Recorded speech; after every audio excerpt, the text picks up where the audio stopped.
des prix négatifs. Donc, ils se sont retirés. Alors, il y a un petit détail en plus, c'est que ces braves gens, ces industriels photovoltaïques, ils se déclenchent d'autant plus facilement que, comme il y a des tas d'aides dans tous les sens pour le renouvelable, quand ils se déclenchent, on continue à leur payer l'électricité qu'ils ne produisent plus. Donc ils se déclenchent. Et ils se déclenchent tous ensemble. Parce que s'ils restent enclenchés, ils payent par contre c'est à prix négatif, ça veut dire que tous les kilowattheures qu'ils injectent sur le réseau, en plus, ils sont obligés de payer pour ça. Donc, ils se déclenchent. Il faut se mettre à leur place. Alors, expliquez-nous ce que ça veut dire, se déclencher, parce que, en fait, ce que vous nous dites... je vais finir ma question. Ce que vous nous dites, je résume de ce que j'ai compris, parce que c'est technique, il faut entendre que moi, je suis un béotien là-dessus. Ce que vous nous dites, c'est que tous les quarts d'heure ou toutes les demi-heures, il y a un arbitrage sur le prix qui est donné par l'Union européenne, et que s'il y a quelqu'un qui est enclenché à 12h10 et qu'à 12h15, il sort du réseau, il arrête de produire parce que le prix devient négatif, on continue à lui payer le quart d'heure à lancer. Ah ben oui, en plus, donc il n'a aucune raison de continuer à rester là. De toute façon, sinon, s'il restait accroché, il serait taxé. Donc il s'arrête. Et on lui paye quand même ce qui reste toute heure entamée et du... mais oui, mais voyons, rien n'est trop beau là pour le renouvelable. Alors excusez-moi, j'ai utilisé le mot déclencher parce que déclencher, on dit déclencher, c'est pour un disjoncteur.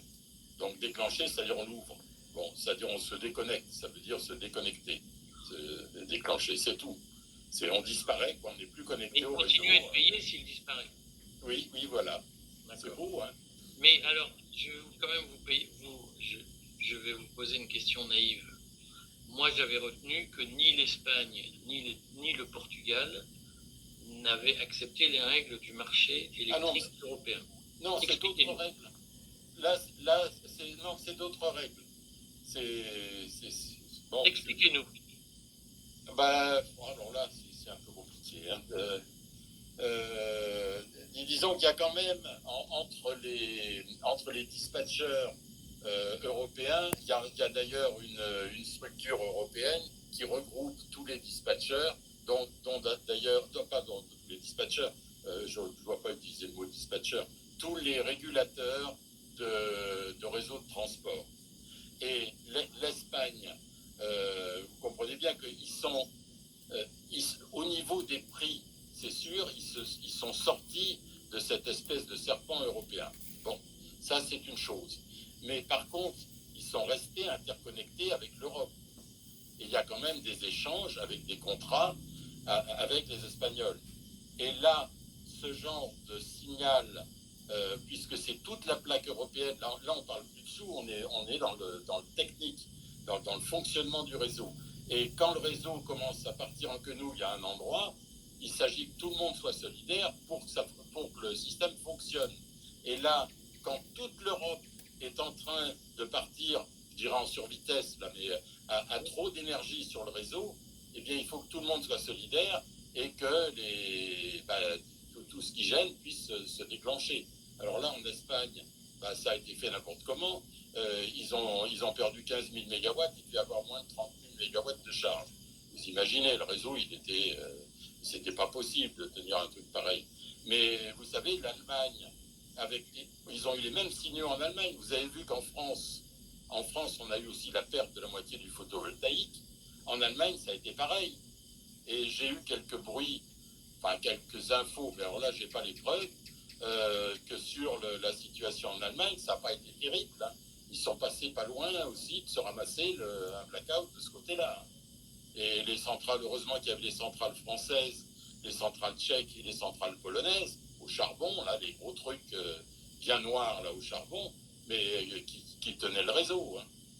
Tout seuls, les Allemands, ils n'auraient pas tenu. Hein. Bon, alors attendez, parce que sur le courrier... Tu vois, c'est parce qu'il y avait trop d'électricité. Et de côté, toute BFM TV, Sud Radio, je sais pas quoi, ils disent il y a eu un nuage qui a passé les énergies, il y a eu une baisse des énergies. La baisse d'énergie est comme il explique. C'est que le prix de l'électricité en Espagne n'est Heure pas fixé, négative. n'est pas un prix spot. Et puis du coup, ils se sont déconnectés pour garder des bénéfices, garder des sous, quoi. Mais que les Espagnols exportent de l'électricité, notamment solaire. Donc tous les pro-nucléaires, maintenant, ils disent que c'est la faute, tu vois. Les prix deviennent négatifs. Alors que c'est juste une question, c'est la faute du capitalisme, ça. C'est leur production d'électricité solaire. Va regarder sur la chaîne plus. C'est pas tout à fait ça. Mais alors expliquez-nous. Je pense, mais bon, la chaîne, dans le secret des dieux, mais les Espagnols ne vendent pas leur électricité. Les courriers de stratégie. Les Espagnols ont un réseau qu'ils essayent de faire fonctionner. Et là, ils étaient